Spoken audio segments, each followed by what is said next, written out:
Prologue. The prophecy ignites. The chamber floated in an eternal starlit abyss, its obsidian pillars etched with glowing glyphs that pulsed like veins alive with ancient energy. The crystalline dome above reflected the cosmos, a sea of stars, swirling nebulae, and predatory celestial beasts gliding between planets, bathed in faint golden light. The Anunnaki's sanctuary, Ishkarl, towered above the clouds of a distant anarchist world, overlooking a cyberpunk sprawl below. The city shimmered with neon brilliance, hovercrafts weaving between towering spires of glowing metal. The bustling marketplace buzzed with activity. Merchants bartered cybernetics and plasma weapons. Street performers displayed holographic wonders, and the hum of advanced machinery blended with haunting melodies that floated upward. Iodel stood near the edge of the chamber, her dreadlocks tipped with gold and violet, glowing softly in the faint light. Her symbiotic armor, a second skin of liquid black, interlaced with shifting patterns of ethereal energy, shimmered with her every breath. The Valkyrian blades rested lightly in her hands, twin weapons forged from collapsing stars. Their edges pulsed with radiant energy, humming softly as if eager for battle. The Anunnaki elders were gathered at the chamber's heart, their forms silhouetted by the glowing mosaic beneath their feet, a depiction of their victories etched into the very foundation of their civilization. Their voices were low, heavy with tension, as they debated the cryptic prophecy that loomed over them. "Enough of this delay," Iodele said sharply, her voice cutting through their hushed whispers. "What aren't you telling me?" Before they could answer, the chamber trembled violently. Above the chamber, the sky split open as the Syndicate's mothership emerged through a hijacked portal, a jagged crimson tear in the fabric of space. Its massive form cast an ominous shadow over Ishkarel, blocking the light of the distant stars. The hum of its engines was a death knell, followed by the shriek of missiles raining down. Explosions ripped through the city below. Ayodele could see the marketplace consumed by fire and energy blasts, the once vibrant streets now a sea of chaos. Hovercrafts crashed into buildings, sending debris tumbling into the crowds. Syndicate soldiers deployed in droves, their dark matter rifles unleashing volleys of violet death. The first missile struck the chamber, shattering the crystalline dome in a deafening explosion. Shards of crystal rained down, slicing through flesh and armor alike. The elders stumbled, their protective barrier barely holding, as another blast sent shockwaves through the floor. Iodele surged into motion. "Guards, form up! Protect the elders!" The ghost units arrived first. They emerged from the shadows like living nightmares, humanoid forms wreathed in shifting dark matter, their movements unnaturally fast and precise.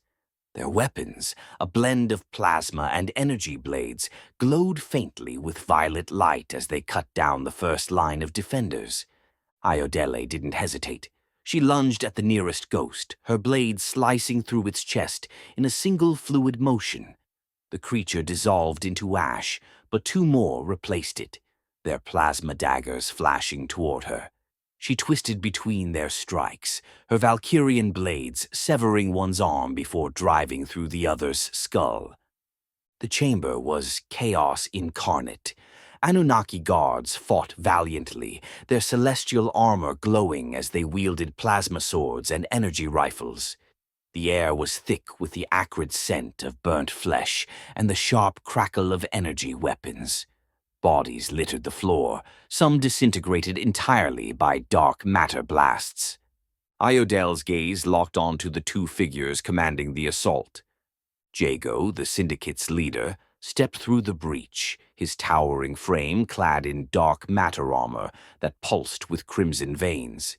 His face, pale and chiseled, was a mask of cold cruelty. His cybernetic eye glowed faintly, scanning the battlefield with calculated precision.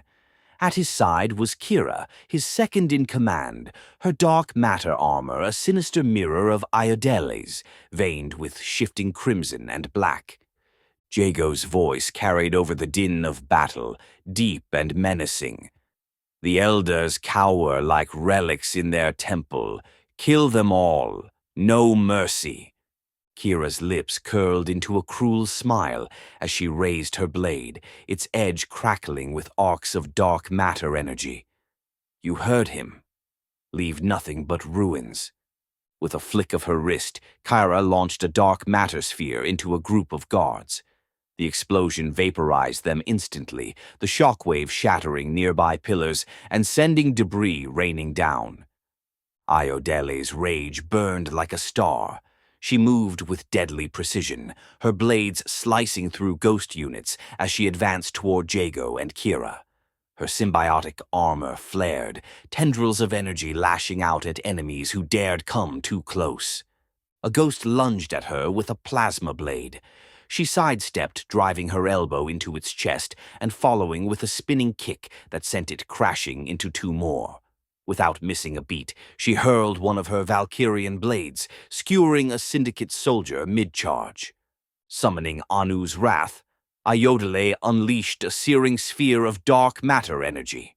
The explosion tore through the advancing Syndicate ranks, leaving a crater filled with ash and twisted metal.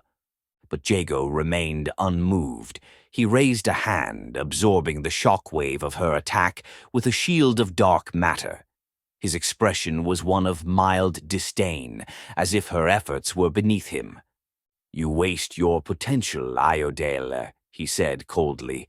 Join us. The Syndicate offers power, purpose, dominion over the cosmos. Why fight for a dying race? Ayodele's voice was a snarl. I'd rather burn with my people than kneel to you. The elders retreated to the far end of the chamber, their protective barrier flickering under the onslaught. Elder Thalan's voice was strained as he addressed Ayodele.